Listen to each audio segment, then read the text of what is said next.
Hello, my name is Keshwani. This Keshwani, Keshwani. We are here because we want to prepare for the GMAT.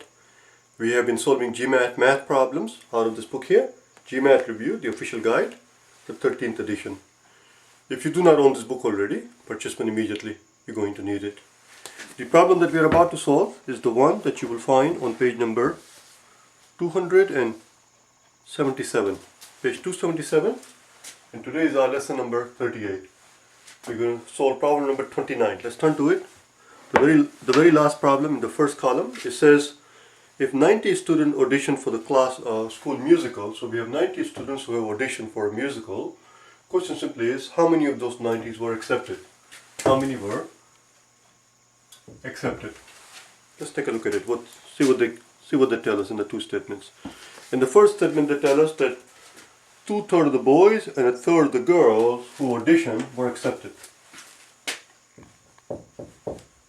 2/3 of the boys and 1/3 of the girls who auditioned were accepted. So B stands for total number of boys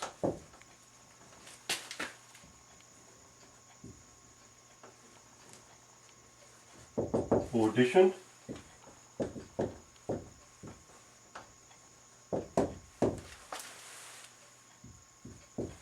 and G stands for the total number of girls who auditioned. And we know that altogether is 90. So this one, 90 audition, which means 90 equals, I cannot write, 90 equals B plus G. Total number of boys who audition and total number of girls who audition comes out to be 90, we are told. The problem here is that even though we know that 2/3 of all the boys who auditioned were accepted and 1/3 of all the girls who auditions were accepted, but we don't know what those numbers are. We don't know what those figures are. How many boys auditioned? How many girls auditions? We have no idea. This statement by itself is no good. A, D, B, C, E. A, D, B, C, E. You must always do that after you finish working on the first statement.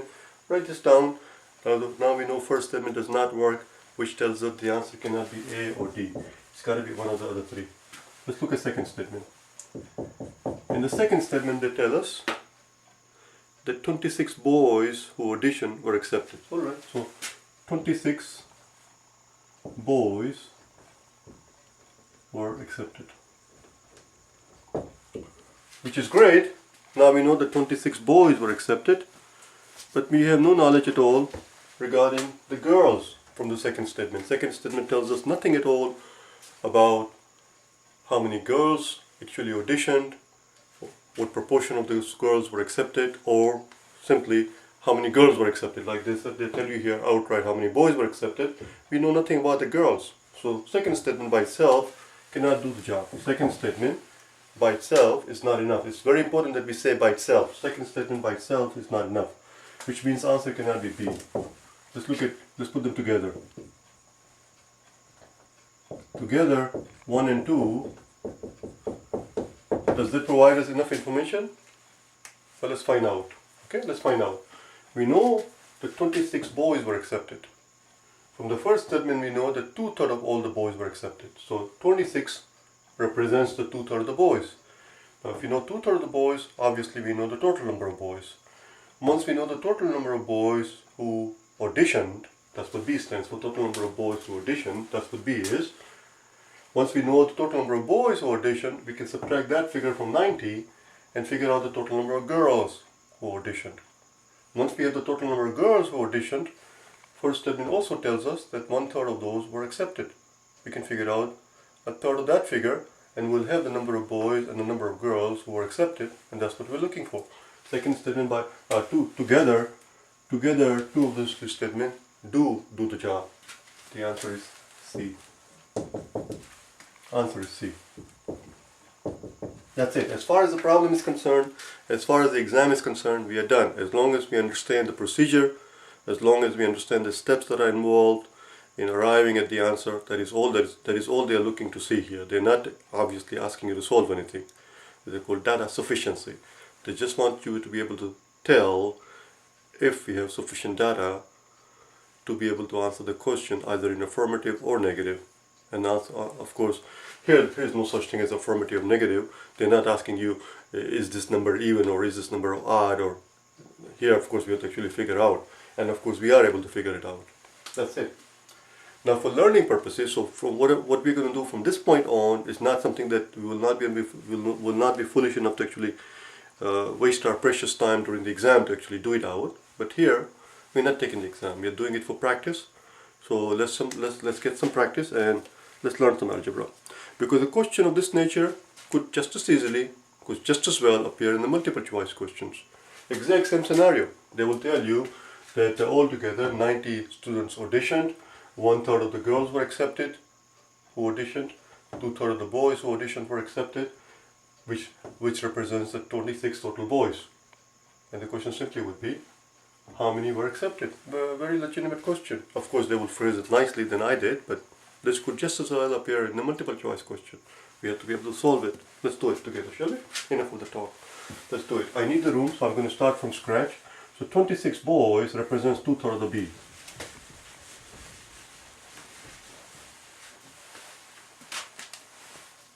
Two-thirds of the total number of boys who auditioned were accepted, and second statement tells us that 26 were accepted, so this must be 26. Multiply both sides by 3 to get rid of this 3, and now we know that 2b equals 26 times 3. Divide both sides by 2, and b equals 26 divided by 2 is 13, so 39 boys auditioned. 39 boys auditioned, and since the total has to be 90, we are told that altogether 90 of them auditioned. We know that 90 minus 40 is 50. This must be 51,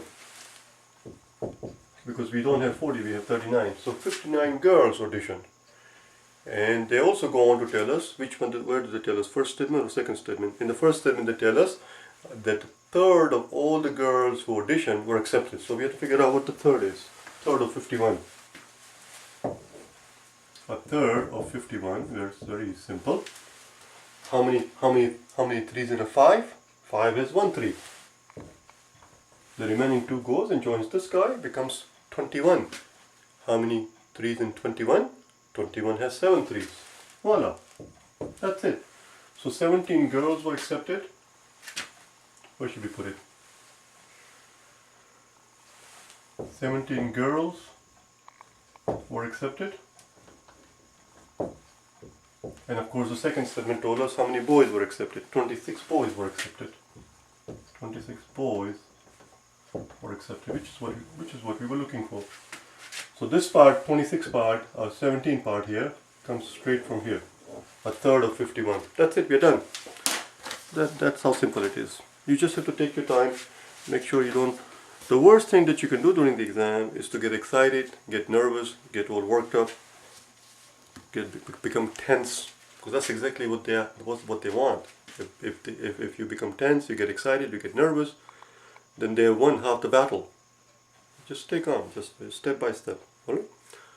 I'm done with the sermon. Amen. Bye now.